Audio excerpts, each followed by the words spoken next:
द्रव्य गुण पर्याय के आधार से अपनी चर्चा चल रही है, जिसमें मुख्य रूप से अपन द्रव्य के ऊपर देख रहे हैं। सबसे पहले दिन हमने द्रव्य का सामान्य अस्तित्व देखा था कि जिनागम में द्रव्य का अस्तित्व कहाँ पे मिलता है और कहाँ कहाँ मिलता है, दोनों चीज़ों को देखा था। फिर उसके बाद द्रव्य का एक सामान्य लक्षण देखा था कि द्रव्य का सामान्य लक्षण क्या है, ठीक। उसके भेद प्रभेद जाति अपेक्षा कितने हैं, सामान्य चर्चा की थी। उसमें से भी जीव का एक देख लिया था। फिर कल हमने उसमें भी पुद्गल, धर्म, अधर्म, आकाश, काल, जो अन्य 5 द्रव्य थे, उनका जो सामान्य स्वरूप है, सामान्य स्वरूप, उनकी संख्या, उनके प्रभेद, उनके प्रदेश कितने हैं, इन 4 पॉइंटों के आधार से अपन ने पूरा वर्णन देखा था। आज अपन को इनके विभाजन के बारे में बात करनी है और साथ में गुणों के बारे में चर्चा करनी है, ठीक है। तो देखो, कल का सभी ने रिवीजन कर लिया? पूछ लूँ एक बार। आराध्य कौन है? आराध्य, बताओ। आकाश की अपेक्षा, चारों पॉइंट। आकाश की अपेक्षा जो अवगाहन में नेतृत्व हो, जीवन आकाश संख्या की अपेक्षा एक ही है, आकाश के बारे अखंड।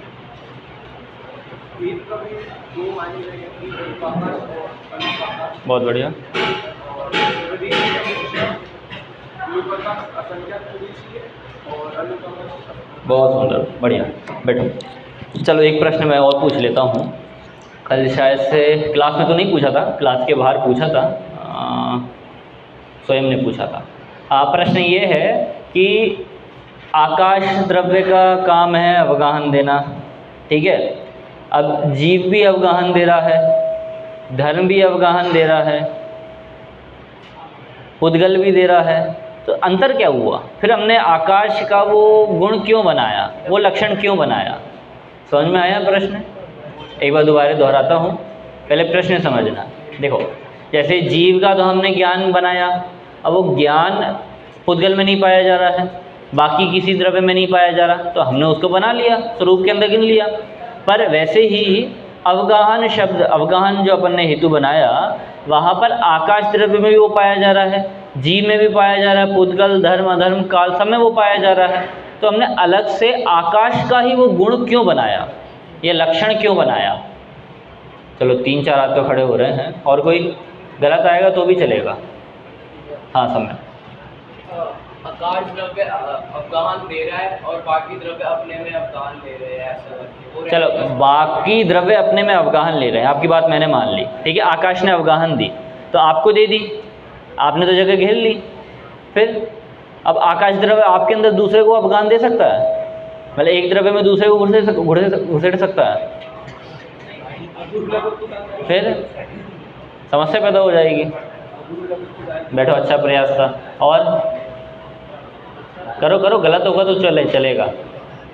हाँ, अभिषेक। और जो जीव वगैरह द्रव्य हैं वो स्वयं को अवगाहन दे रहे हैं, और जो आकाश है वो स्वरूप को दे रहे हैं। अच्छा, इन्होंने कहा जो आकाश द्रव्य वो सबको अवगाहन दे रहा है, और जो जीव द्रव्य वो स्वयं को अवगाहन दे रहा है। तो वही मैं कह रहा हूँ, जैसे आपका जो जीव द्रव्य है, आप तो वहाँ पर हो ही, ठीक है। आपके अंदर जो दूसरे जीव आए हैं, तो उन जीवों को आपने अवगाहन दिया कि आकाश ने अवगाहन दिया? तो आकाश आपके अंदर क्यों अवगाहन दे रहा है? आकाश को अवगाहन देनी तो वो अपने अंदर देगा ना, दूसरे के घर में आके क्यों दे रहा अवगाहन?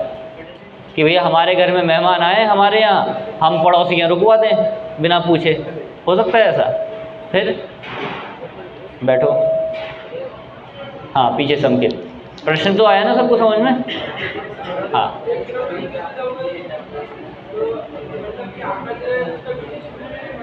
हाँ, अभी परस्पर चर्चा नहीं करनी है।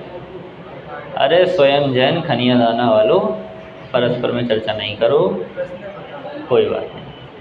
वो हाथ खड़ा करेगा ना जब मैं 2 बार पूछ चुका हूँ, या तो फिर डॉक्टर के पास जाओ, स्वयं के पास तो बाद में जाना। हाँ, प्रश्न नहीं समझे। क्यों क्यों क्यों किया, उसमें विशेष क्या है? बैठो। हाँ, प्रेरक।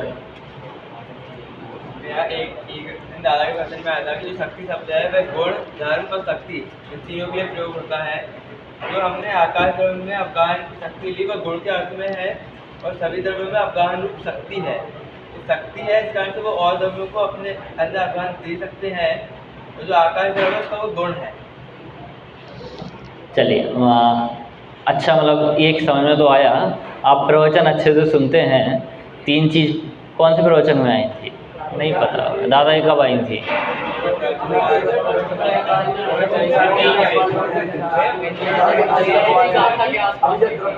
चलो बढ़िया। और लिखी हुई कहीं पे पढ़ी है किसी ने? लिखी हुई ये जो शक्ति की बात है ना, वो समय सार की जब 47 शक्ति का, और उसमें भी आती है। उसमें भी आता है। और बैठो, अच्छा है। अखिल भैया ने बताया था कि जैसे उन्होंने प्रमेयत्व गुण पे बताया था। चलो मतलब आप सभी श्रोताएं हैं, अध्ययनार्थी नहीं हैं, समझ गया मैं। अध्ययनार्थी भी बनना है, अकेले श्रोता से काम नहीं चलेगा, है ना। सुनते तो बहुत है, पर विद्वान तभी बन पाएंगे जब अपना अध्ययन होगा। तो अगर आप अनेकांत स्याद्वाद उठा के देखेंगे ना, जो दादा ने पुस्तक लिखी है, उसके दूसरे पेज में ही पहले पैराग्राफ लंबा है, लगभग आधे पेज का है, उसमें दादा ने ये सारी चारों चीज़ों को बता रखा है। जब अनेकांत की चर्चा आई कि अनेक हैं अंत जिसके, तो वहाँ पर धर्म को बोला, फिर धर्म से गुण पे गए, शक्ति पे गए, स्वभाव पे गए, तो वो इस सारा वहाँ पर देखना। ठीक है, प्रयास अच्छा किया है। और धीरज बोल रहा है कुछ, बोलो।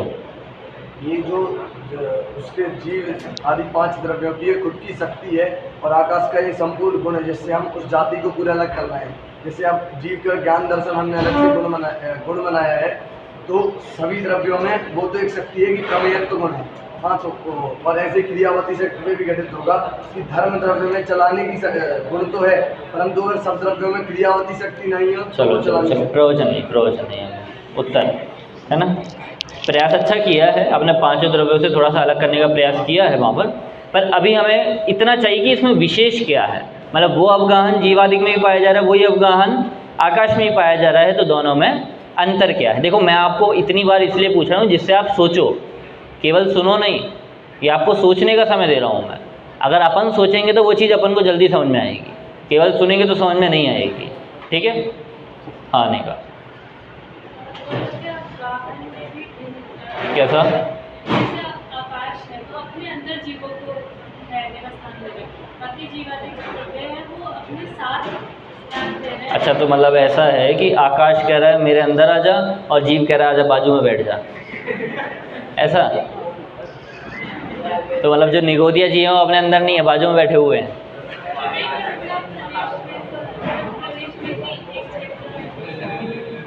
प्रयास अच्छा है, बढ़िया। चलो मैं बता दूं, आदि को तो प्रश्न ही समझ में नहीं आया, उत्तर कहाँ से देगा। ये उत्तर ही पूछ लिया सीधा। अच्छा, नहीं बताया, चलो आदि बताएगा। जैसे धर्म द्रव्य में वो चलाने में निमित्त है और जीव द्रव्य में क्रियावती शक्ति है, वैसे ही जो जीव द्रव्य है उसमें अवगाहन शक्ति है, और जो आकाश द्रव्य है उसका गुण है। हाँ देखो, इन्होंने पकड़ लिया वो पॉइंट। ठीक है, बैठो मैं समझाता हूँ। अब प्रश्न मुझे नहीं पता इनको समझ में आया नहीं आया, पर उत्तर तो इन्होंने अच्छा दिया है। हो सकता है जन्मदिन हो इसलिए अच्छे से दे दिया हो, है ना, अंदर से निकला होगा उत्तर। देखो इसमें है क्या, जैसे गति हेतु तुम्हें देखा था, उसका लक्षण क्या है धर्म द्रव्य का? धर्म द्रव्य का लक्षण चलाना है क्या? चलाना लक्षण नहीं, गति हेतुत्व लक्षण है, मतलब चलने में निमित्त बनना लक्षण है। ठीक है, गति कौन कर रहा है? जीव और पुद्गल दोनों।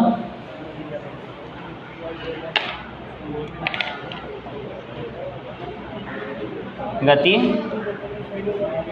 देखो गति हेतुत्व में, गति में जो हेतु है, हेतु से अपन ने धर्म द्रव्य को कहा, ना कि गति करना या गति कराना।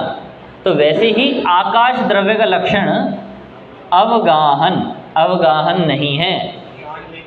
ठीक है, अवगाहन हेतुत्व है, मतलब अवगाहन में जो निमित्त है। इसका मतलब क्या है, अवगाहन तो सबकी अलग अलग है।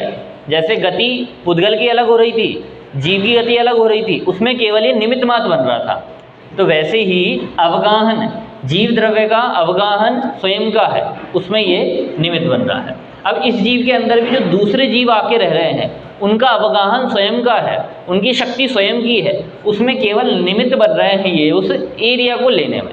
ठीक है, तो आकाश दे नहीं रहा है, ना ही बुला रहा है, वो तो केवल निमित्त बन रहा है। कर तो ये सारे द्रव्य स्वयं अपने आप ही रहे हैं। ऐसे जीव द्रव्य भी, जीव द्रव्य उनको बुला नहीं रहा, उनको जगह नहीं दे रहा, वो तो अपने एरिया में रह रहा है। अब वो किसी को रोक भी नहीं रहा, भैया आप इस एरिया में आके रह सकते हो तो रह लो, आपके पास क्योंकि शक्ति है तो आप रह लोगे, पर उसमें निमित्त आकाश द्रव्य बनेगा, जीव उसमें निमित्त नहीं बनेगा। ठीक है, जीव के अंदर भी जो और जीव हैं, पुद्गल हैं, वहाँ पर वो रह रहे हैं, अवगाहन ले रहे हैं, पर वो अवगाहन जीव के निमित्त से नहीं मिल रही है, वो अवगाहन वो द्रव्य स्वयं ले रहे हैं, उसमें निमित्त मात्र आकाश द्रव्य बन रहा है। आगे बात समझ में? दोबारा से बताऊँ, ठीक। गति हेतु तो वाला आया समझ में? एक बार दोबारा से देखो, गति मतलब कोई इंसान है, वो यहाँ से चल रहा है, ये गति है। अब बताओ, इंसान चल रहा है कि धर्म द्रव्य चल रहा है? इंसान चल रहा है ना, ये जो भी व्यक्ति है, व्यक्ति चल रहा है, तो व्यक्ति तो गति कर रहा है और स्वयं की है वो। ठीक है, उसमें केवल धर्म द्रव्य निमित्त बन रहा है, तो हमने धर्म द्रव्य को कह दिया गति हेतुत्व। वैसे ही अवगाहन, अवगाहन मतलब वो जगह लेना। अब ये जो अवगाहन है, ये जीव यहाँ पर आके रुका, तो ये जो जीव रुका ये स्वयं से रुका ना, स्वयं ही रुका अपने आप, तो ये इसकी हो गई अवगाहन शक्ति कि भैया ये कोई ना कोई स्थान लेगा, किसी ना किसी आकाश के प्रदेशों पर स्थान लेकर वहाँ पर रुकेगा, तो ये तो हो गई इसकी स्वयं की शक्ति। अब इसमें निमित्त कौन बना, हेतु कौन बना? तो वो आकाश द्रव्य। अब प्रश्न ये था कि भैया जब जीव यहाँ पर स्वयं आके रुक गया, तो जीव ने दूसरे द्रव्यों को अपने अंदर रहने की स्थान दिया गया, तो दूसरे द्रव्यों को अपने अंदर रहने का स्थान नहीं दिया है, वो तो अपनी अवगाहन शक्ति से दूसरा द्रव्य वहाँ पर रुका है। ठीक है, तो वैसे ही सारे द्रव्य ऐसे ऐसे रुके हुए हैं, ये सब अपनी अवगाहन शक्ति से रुके हैं, स्थान लिया है, पर इसमें निमित्त कौन बन रहा है? आकाश द्रव्य। पराग आया समझ में? चलो, ये क्वालिटी होती है पता अपने अंदर, कौन सी क्वालिटी? बैठे बैठे स्वानुभव में पहुंच जाते हैं और बाहर का भी सब याद रहता है। प्रश्ला तो नहीं कहोगे इसको, वो पराग बताएगा। पराग कौन सी है? चलो ठीक है, इतना आगे समझ में। आज अपन को इनका विभाजन देखना है। हाँ, इनका विभाजन देखिए। जो 6 द्रव्य हैं, 6 द्रव्यों का विभाजन देखना है। जैसे अभी तो हमने हर एक का एक विशेष गुण देखा है ना, विशेष गुण जीव का एक देखा, धर्म का एक देखा, अधर्म का एक देखा, आकाश और काल का सबका अलग अलग देखा। पर कुछ ऐसे गुण होंगे ना जो 2-4 में कॉमन मिले, किसी 2 में होंगे, कोई 3 में होंगे, कोई 4 में होंगे, तो उन्हीं के आधार पर यहाँ पर थोड़ा सा विभाजन कर रहे हैं। तो देखिए, लगभग 5 प्रकार से हम उनका विभाजन देखेंगे। और भी आपको ख्याल में आए तो बताना। यहाँ पे पहला विभाजन देखो कैसा होगा, बहुत आसान है। शुरुआत से शुरू करते हैं। पहले द्रव्य का नाम जीव क्यों कहा? चेतना पाई जा रही है, ज्ञान गुण पाया जा रहा है, पुद्गल में पाया जा रहा है, धर्म में, अधर्म में, आकाश में, काल में। तो बाकी के द्रव्य कैसे हो गए? जीव नहीं हुए। जीव नहीं हुए मतलब अजीव हो गए हैं। तो पहला विभाजन हमने किया जीव और अजीव की अपेक्षा से। तो जीव में आया 1, अजीव में आए 5। ठीक है, पहला विभाजन।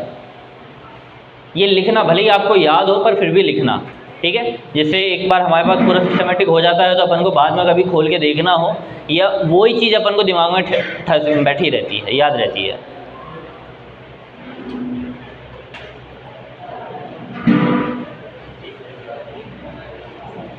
ठीक है, आगे देखो।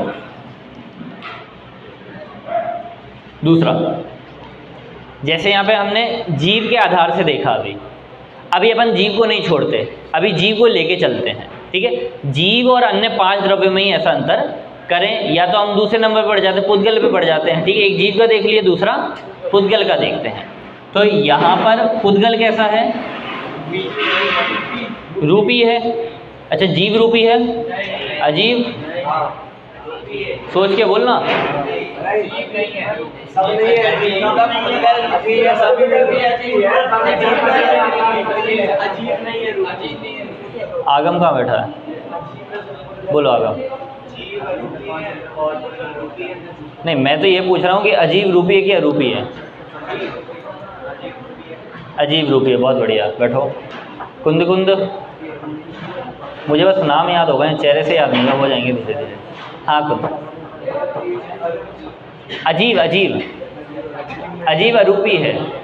आपने बोला रूपी है, ठीक है, बैठ जाओ। आगम हो गया, गुरु हो गए, देव को और बुला लेते हैं। कहाँ गए अरिहंत देव?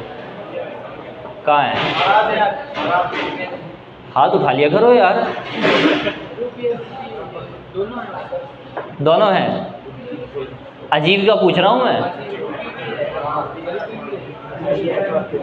अजीब रूपी भी है और अरूपी भी है। घटित करना। हाँ चलो, बहुत बढ़िया। अच्छा ठीक है, अब अपन एक ही काम करेंगे, देवशास्त्र गुरु को उठा देंगे अपनी क्लास में से, एक एक करके पूरा उत्तर मिल जाएगा अपन को। देखो, रूपी एक हो गया, पुद्गल। रूपी कौन सा है? पुद्गल। अब इसके अलावा जो बाकी 5 द्रव्य बचे हैं, वो बाकी 5 द्रव्य कैसे हैं? अरूपी हैं। कितने? 5 द्रव्य। क्योंकि जीव में स्पर्श रस गंध में पाया नहीं जाता।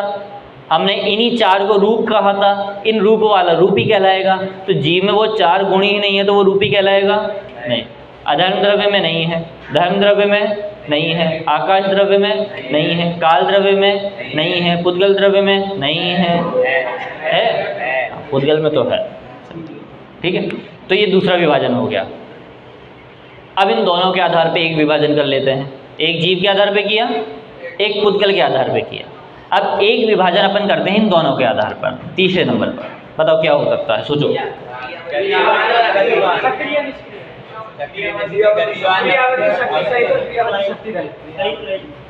सहित और रहित, ये कौन सा?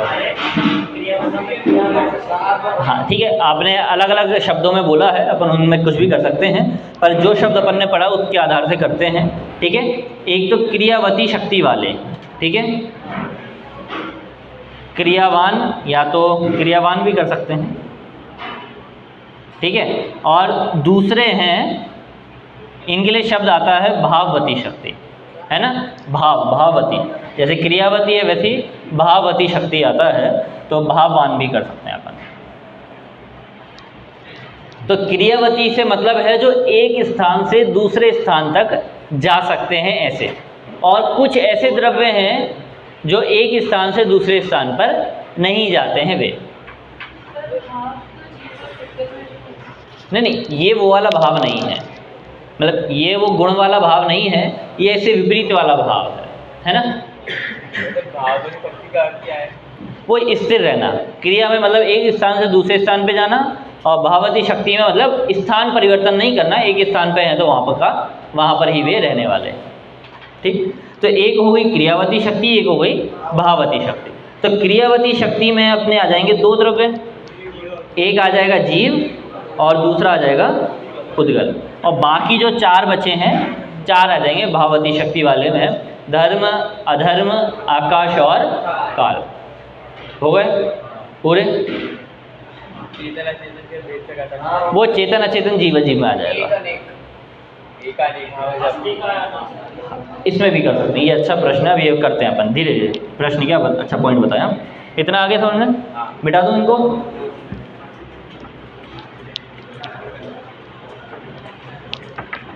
चलो और बताओ, चौथा कौन सा हो सकता है? पहले सोच लो। अच्छा, लोक अलोक कौन बोल रहा है? लोक अलोक का करना जरा। लोक में रहते हैं 5 हाँ,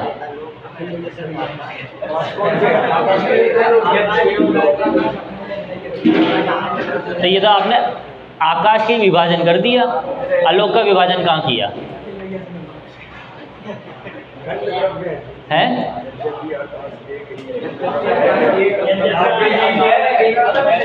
बैठो बैठो बैठो। हाँ मूर्तिक और अमूर्तिक। जो अपन ने रूपी और अरूपी किया था ना, उसके दूसरा नाम लिख लेना मूर्तिक और अमूर्तिक। ठीक है, मूर्तिक में एक पुद्गल और अमूर्तिक में जो बाकी 5 थे वो बाकी 5, ये नाम लिख लेना वहाँ पर। ठीक है, जिससे कन्फ्यूज़न ना हो। रूपी के बाजू में ब्रैकेट करके मूर्तिक लिख लेना। और बताओ, एक ने बोला प्रदेशों की अपेक्षा, और अस्तिकाय, और संख्या अपेक्षा। चलो एक ले लेते हैं इसमें से, फिर आगे बढ़ते हैं। ठीक है, एक आपने बोला अस्तिकाय की अपेक्षा, तो अस्तिकाय की अपेक्षा ले लेते हैं। ठीक है, अस्तिकाय और अनास्तिकाय। ठीक है, एक अस्तिकाय हो गया, अनास्तिकाय हो गया।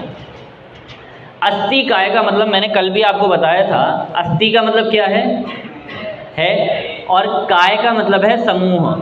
ठीक है, अब वो समूह कैसा है, तो कह रहे हैं अणुमहान। अणुमहान शब्द अपन ने कल देखा था, है ना। हाँ, अणुमहान, एक अणु को अपन कहेंगे अणु, पर ऐसे बहुत सारे अणु आके मिल जाएं तो उसे क्या कहेंगे, अणुमहान कहेंगे। हाँ, वैसे ही ये जो अणुमहान है, अणुमहान मतलब बहुत सारे अणु मिलकर एक हो गए हैं, मतलब उनका बन गया समूह। तो अब समूह है, अर्थात समूह को ही दूसरा शब्द हम कहेंगे काय, जिसकी काया है उसे कहेंगे अणुमहान या अस्तिकाय। समझ में आया, अस्तिकाय। अब देखिए, ये जो अस्तिकाय है, अस्तिकाय शब्द का अर्थ पता चल गया। अब वैसे ही है अनस्तिकाय, अनस्ति कर लेना, अनास्ति नहीं है। ठीक है, अब ये अनस्तिकाय में क्या कह रहे हैं, जिसकी काय नहीं है। तो काय का मतलब हमने क्या कहा था, समूह, जिसका समूह नहीं है। समूह का मतलब क्या कहा था, अणुमहान। तो यहाँ पे अणुमहान पाना नहीं पाया जाएगा, यहाँ पर केवल क्या पाया जाएगा, अणु पाया जाएगा। ठीक है, तो यहाँ पर उसकी काया नहीं बन पाई, यहाँ पे उसका समूह नहीं बन पाया। तो ये हो गया अस्तिकाय और अनस्तिकाय की अपेक्षा 2 विभाजन अपन करने वाले हैं, जिसके मूल शब्द हैं अस्तिकाय और अनस्तिकाय। बताइए कौन सा किस में आएगा,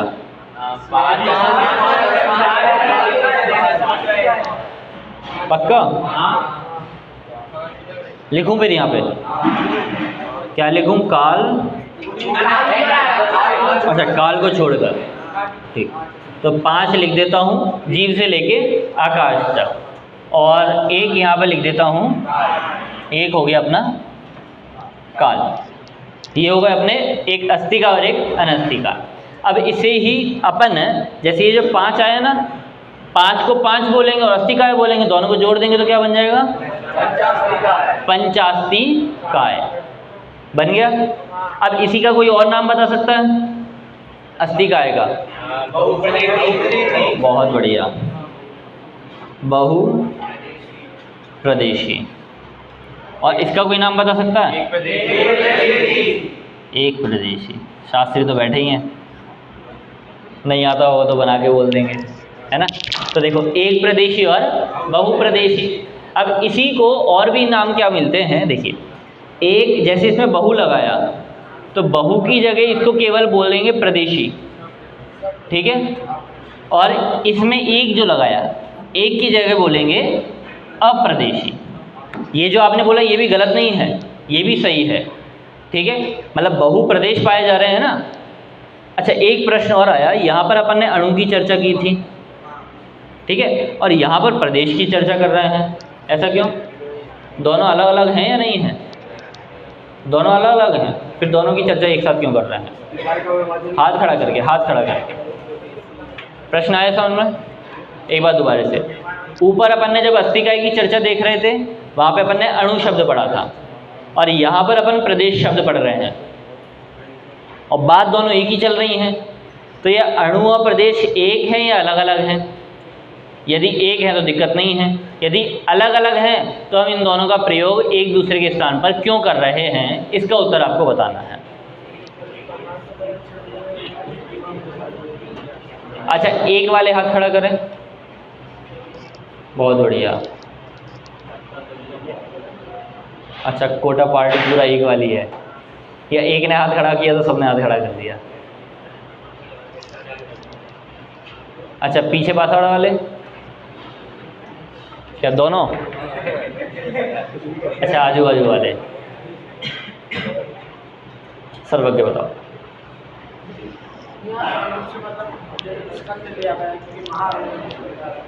क्या दोबारा से? नहीं नहीं, अभी महाअणु की बात नहीं कर रहा हूँ, बैठो बैठो। देखो प्रश्न एक बार दोबारा दोहराता हूँ, प्रश्न सुनना ध्यान से कि यहाँ पर अपन ने अणु शब्द का प्रयोग किया था, यहाँ पर अपन प्रदेश शब्द का प्रयोग कर रहे हैं। तो पहले आप मुझे ये बताओ, अणु और प्रदेश ये एक हैं कि अलग अलग?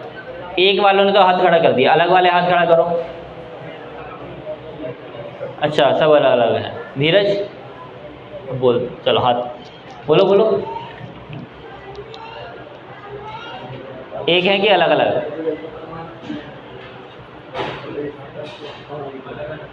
अलग अलग हैं, पक्का? सोच के बोलना, संशय हो रहा है क्या? चलो बैठो, प्रबल बैठो बैठो। अच्छा, अणु अलग है और प्रदेश अलग है, अंतर बता सकते हो? नहीं, अभी तो एक शब्द में उत्तर पूछा था, एक शब्द में बताएंगे। ठीक है, इतना ख्याल में आ गया, ये अणु अलग है और प्रदेश अलग है।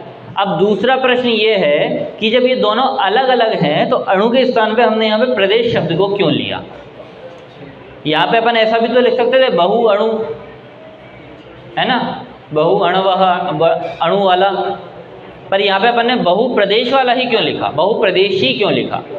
हाँ नहीं,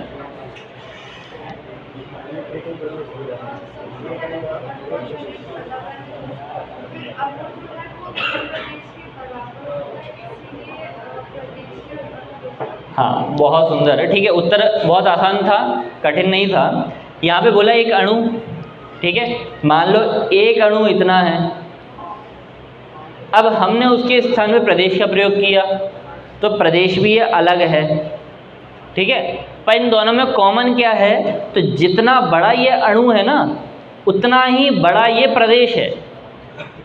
मतलब जितना इसका आकार है उतना ही आकार एक प्रदेश का है, क्योंकि अपन ने परिभाषा में पढ़ा है, एक अणु अथवा एक परमाणु जितनी जगह घेरे उसे एक प्रदेश कहते हैं। मतलब एक अणु के बराबर एक प्रदेश हो गया ना। भले ही अणु अलग है, प्रदेश अलग है, तो फिर भी दोनों का आकार अवगाहन तो एक सी है ना।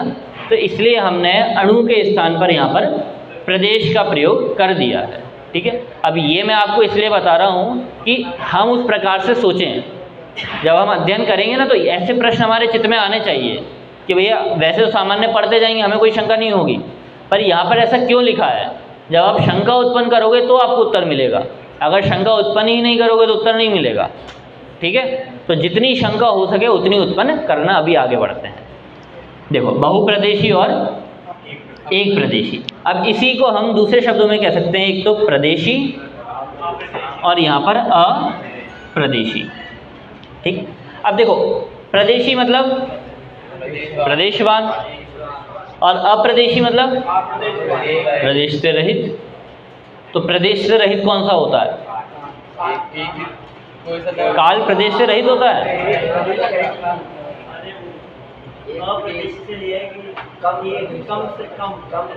तो ज़्यादा से ज़्यादा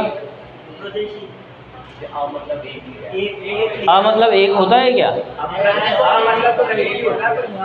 अच्छा, मतलब रहित ही होता है? नहीं,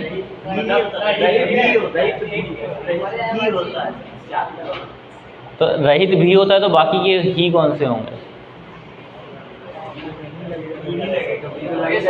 चलो कोई बात नहीं, वो जो आ के जो भी अर्थ आते हैं वो आप नयन जी से पूछ के आ जाना कितने होते हैं।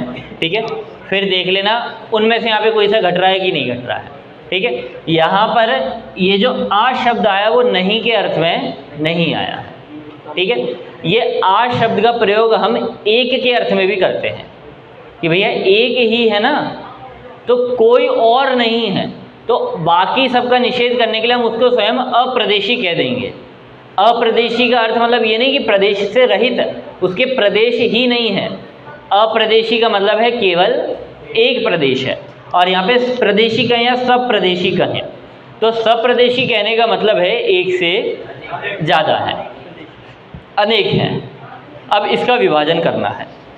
ठीक है, तो सब प्रदेशी में अपन कितने द्रव्य को लें? सोच के बोलना आप।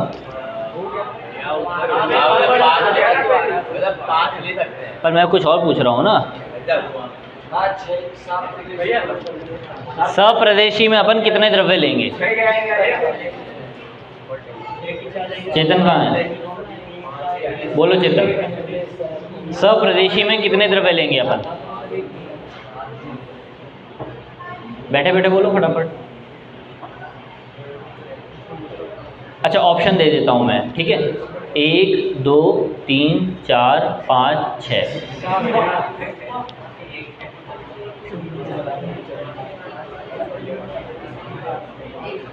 एक, चलो बहुत सुंदर, एक। और अप्रदेशी में?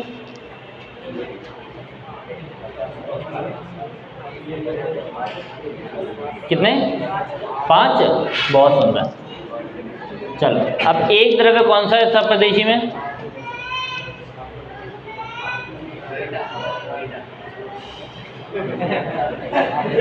हाँ बोलो बोलो बोलो। क्या मम्मी की याद आ गई क्या आपको भी? चलो पीछे, हाँ क्या नाम है आपका? आकाश है, आदर्श है, खड़े हो। हाँ चलो कौन सा यहाँ पर आएगा?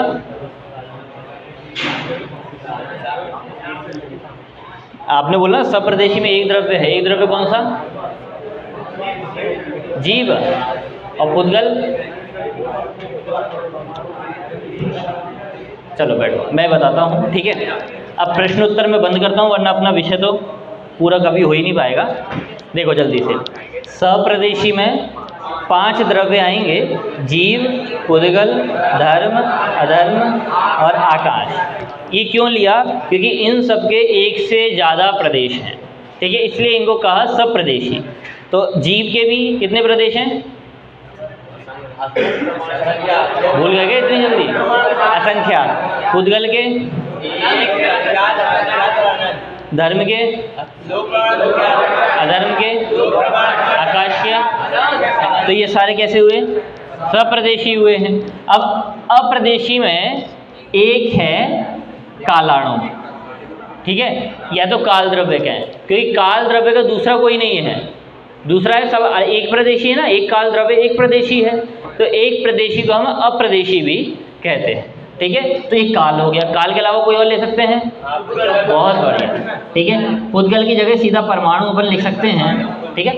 जो परमाणु है वो भी अप्रदेशी है। हाँ तो ठीक है, यहाँ पे पुद्गल में ब्रैकेट में स्कंद लिख लेना और यहाँ पुद्गल में ब्रैकेट में परमाणु लिख लेना। नहीं 4 स्कंद तो रहेगा ना यहाँ पर, तो कोई बात नहीं, यहाँ पर 5 हो जाएंगे, यहाँ पर 2 हो जाएंगे। किसमें? नहीं यहाँ पर क्या है, समूहों की बात चल रही है ना। हाँ काय की बात चल रही है। खैर वहाँ पुद्गल में परमाणु को ले सकते हैं, ऐसा विभाजन कर सकते हैं, ठीक है। जैसा अपन ने नीचे किया है वैसा ऊपर भी कर सकते हैं। हाँ ठीक है, आगे समझ में सबको? इसके अलावा और किसी को कोई?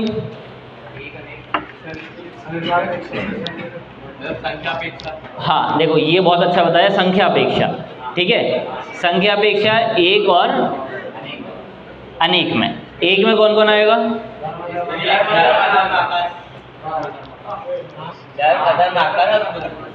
तो काल किस में लोगे?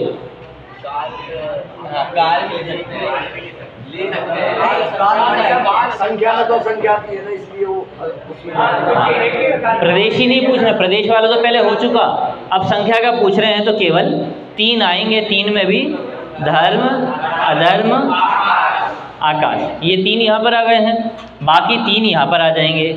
जीव अनेक हैं, पुद्गल अनेक में अनंत अनंत हैं, और काल लोक प्रमाण असंख्यात है। तो पहला ये जो विभाजन हुआ ये बराबर का हुआ है, 3 इस साइड और 3 इस साइड, वरना हर बार एक ना एक पल्ला भारी हो रहा था। हो गया? इसके अलावा और?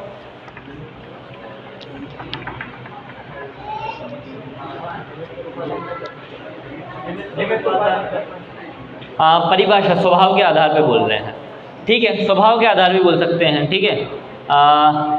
या वो ऐसा छोड़िए, क्योंकि उपादान में वो गुण तो हर एक में अपना अपना है ही ना, वो तो मुख्य नहीं है। और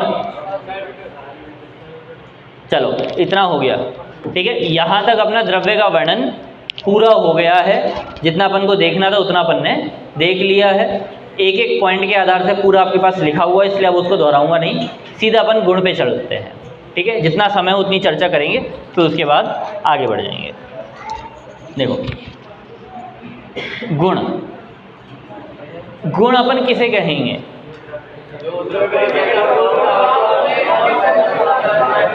हाँ, अब जैसे अपन ने लड्डू बनाए थे पहले दिन, अब नए बनवा लेते हैं, है ना? नहीं, पहले दिन ही बनाए थे। अच्छा, दूसरे दिन बनाए थे क्या? अच्छा अच्छा, चलो बढ़िया है। खैर वो तो अपन ने ख़त्म भी कर दिए थे, है ना? अब नए बना लेते हैं। जो लड्डू बनाए थे अपन ने बेसन के, तो बेसन के वो लड्डू थे, तो वो जो लड्डू था उसके हर एक कोने में बेसन था कि नहीं था? मतलब उस बेसन से ही बना हुआ था ना, बेसन के अलावा वो कुछ और था क्या? नहीं था। तो एक तो उसमें वो चीज़ हो गई जो उसके हर एक अवस्था में पाई जा रही है, हर एक कोने में वो चीज़ पाई जा रही है। क्या? बेसन। द्रव्य क्या हो गया अपना? वो लड्डू हो गया, ठीक है, लड्डू हो गया अपना द्रव्य। उसके अंदर हर एक अवस्था में जो पाया जा रहा है, ठीक है, वो क्या हो गया उसका?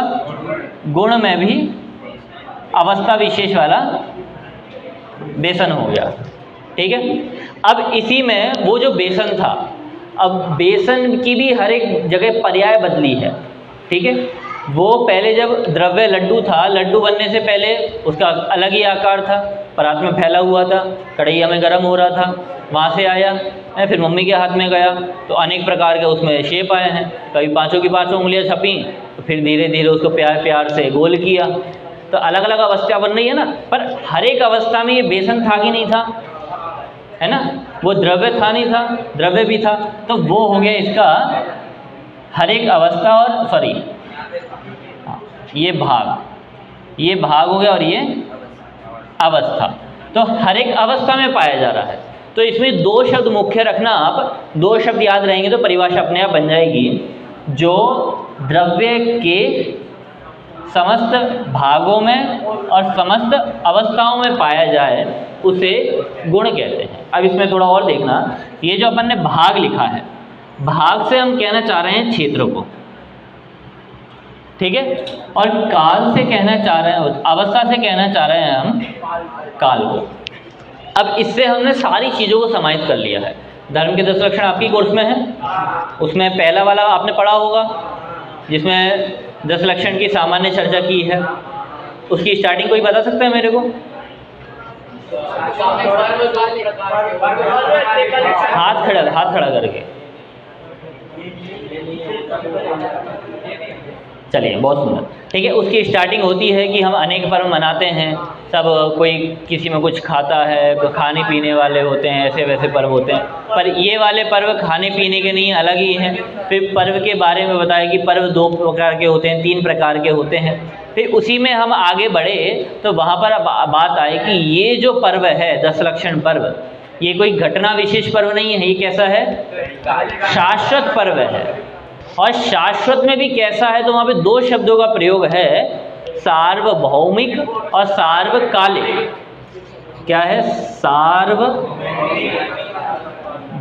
और सार्वकालिक, ये 2 शब्द है ना वहाँ पर। तो सार्वभौमिक, देखिए भौमिक शब्द आया ना, भूमि, भूमि मतलब क्षेत्र। सार्वकालिक, सर्वकाल मतलब ऐसे में तो सब जगह फैली हुई है, पर ऐसे भूत में भी थी और वर्तमान में भी और भविष्य में भी रहेगी, मतलब हर एक जगह कवर कर ली है। ऐसे जब हम सर्वज्ञ की बात करते हैं तो कहते हैं ना ये 3 चीज़ें कि तीनों लोकों, लोक से तो क्या हमने ले लिया? क्षेत्र ले लिया, और तीनों कालों, तो काल से क्या ले लिया? काल, मतलब एक भी चीज़ अपन ने नहीं छोड़ी। तो वैसे ही यहाँ पर कह रहे हैं कि ये जो गुण पाया जाएगा ना, ये गुण उस द्रव्य के हर एक क्षेत्र में, हर एक भाग में पाया जाएगा, ठीक है, हर एक काल में, हर एक अवस्था में पाया जाएगा। मतलब वो कल भी था, आज भी और आगे भी रहेगा।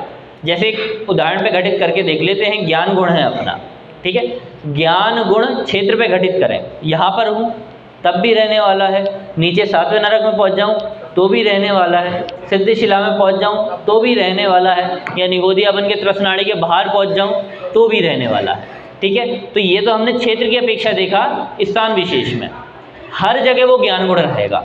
तो भाग हो गया। अभी अलग प्रकार से घटा रहा हूँ मैं, ठीक है। अब काल, अब वो ही जीव पहले भूतकाल में नरक में था तब भी था, वर्तमान में मनुष्य में है तब भी है, और भविष्य में सिद्ध में रहेगा तब भी वो ज्ञान गुण है। ठीक है, तो ये काल की अपेक्षा हो गया। अब जैसे मैंने अभी ये भौम शब्द घटाया ना, यही हम दूसरी अपेक्षा भी घटा सकते हैं अपने ही अंदर, कि जो ज्ञान गुण है, हमारा क्षेत्र तो इतना है ना, हमारा क्षेत्र तो 3 लोक नहीं है, तो हमारा वो गुण यहाँ पर भी है, नीचे भी है, हाथ में भी है, पैर में भी है, पेट में भी है, पीठ में भी है, हर एक जगह वो ज्ञान गुण है। तो अगर किसी को कोई शंका हो तो उस शंका का निवारण अपन बाद में कर देंगे, जब आपको पता चले कि भैया हमारे यहाँ तो ज्ञान का गुण नहीं है। कोई ऐसा तो नहीं है किसी का कोई अंग ऐसा हो जिसमें ज्ञान गुण नहीं है कौन सा? अच्छा, नाखून, ज्ञान गुण लाए उसमें? नहीं, ज्ञान गुण लाए फिर उसमें? ठीक है, देखो ये भी अभी शरीर का अंग है ना, तो शरीर का अंग है तो इसमें भी ज्ञान गुण है। तो तभी तो अपन नाखून को दबाएंगे, दर्द होता नहीं होता, कहीं पे नाखून लग जाए दर्द होगा नहीं होगा, तो इसे संबंध रखता नहीं रखता। दांत हिल जाए तो दर्द होगा नहीं होगा, तो वैसे ही कह रहे हैं इनमें भी ज्ञान गुण है। अब आपके दांत खट्टे होते हैं कभी? दांत भी तो हड्डी है, तो वहाँ पे खटास का हो रहा है ना अनुभव, है दांतों में ही तो हो रहा है। तो वैसे ही यहाँ पर भी है, बस अपन उसको पहचान नहीं पा रहे हैं, इतना है। ख्याल में है क्षेत्र और काल नहीं होता तो फिर डेंटिस्ट के पास जाना पड़ेगा। ठीक है, सार्वभौमिक और सार्वकालिक ऐसे ये गुण होते हैं, 10 लक्षण पर के अनुसार लगा लेना, वैसे यहाँ पर ये घटित होंगे। ठीक है, अब ये जो गुण हैं इनमें भी कुछ ऐसे गुण हैं जो कुछ द्रव्यों में कॉमन है और कुछ द्रव्यों के अलग अलग हैं, जिसे आप सब जानते हैं सामान्य और विशेष, इन दोनों के नाम से जानते हैं। ठीक है, सामान्य गुण और पीछे जानते हैं, जल्दी तो नहीं हो रहा ना, जल्दी हो तो बता देना। ठीक है, सामान्य और विशेष। सामान्य मतलब जो नॉर्मल है, जो हर एक में पाया जा रहा है, वो सामान्य गुण, और विशेष वो है जो किसी एक पर्टिकुलर में पाया जा रहा है, वो विशेष हो गया। ठीक है, जैसे मैं जीव का लूँ तो जीव में विशेष कौन सा है? ज्ञान। पुद्गल में, धर्म में गति हेतुत्व, अधर्म में स्थिति हेतुत्व, काल में काल पूछा मैंने, आकाश में अवगाहन हेतुत्व। तो ये सबके कैसे हो गए? विशेष गुण हो गए। अच्छा, सामान्य गुण में देखिए, कुछ सामान्य गुण ऐसे हो सकते हैं जो 2 द्रव्य में पाए जाएं, 3 में पाए जाएं। ठीक है, कुछ ऐसे हो सकते हैं जो 6 में पाए जाएं। बात आ रही है समझ में? तो सामान्य गुण में भी हम विभाजन कर रहे हैं, कुछ में पाए जाएंगे और कुछ सारे ही द्रव्यों में पाए जाएंगे। तो जो अब तक हमने चर्चा की है तो इसमें भी कर लेना, कुछ में और सभी में। ठीक है, सामान्य गुण भी कुछ में, जैसे क्रियावती शक्ति है वो 2 में ही है, पर उसको भी अपन सामान्य तो कह ही सकते हैं ना, जीवा पुद्गल का सामान्य गुण है वो, है।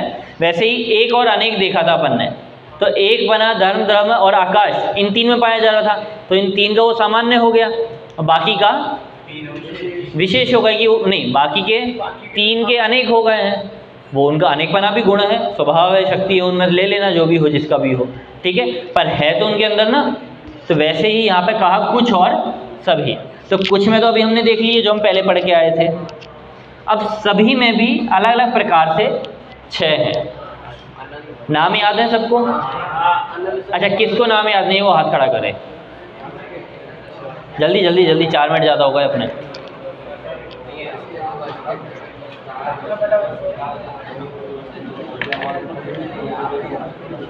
क्या सभी को याद है क्या?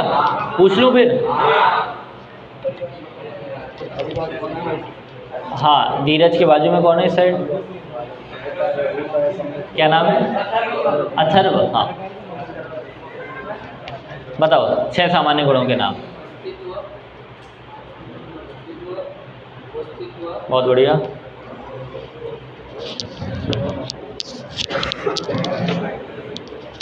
चलिए कोई बात नहीं, बैठो। हाँ, ये दूसरी साइड कौन है? क्या नाम है? सम्यक, सम्मेद। बताओ।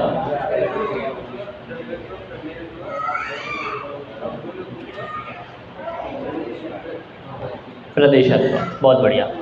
ठीक है, इनकी परिभाषा लक्षण सबको पता है? अभी भी नहीं पता हो तो हाथ खड़ा कर लो। शंका हो तो भी हाथ खड़ा कर लेना। नहीं है, शंका है। ठीक है, तो इनके बारे में कल जल्दी से देख के अनुजीवी और प्रतिजीवी जो गुण हैं उनके बारे में विशेष देखेंगे और उससे फिर अपन आगे बढ़ेंगे। ठीक है, अभी यहीं पे विराम लेते हैं।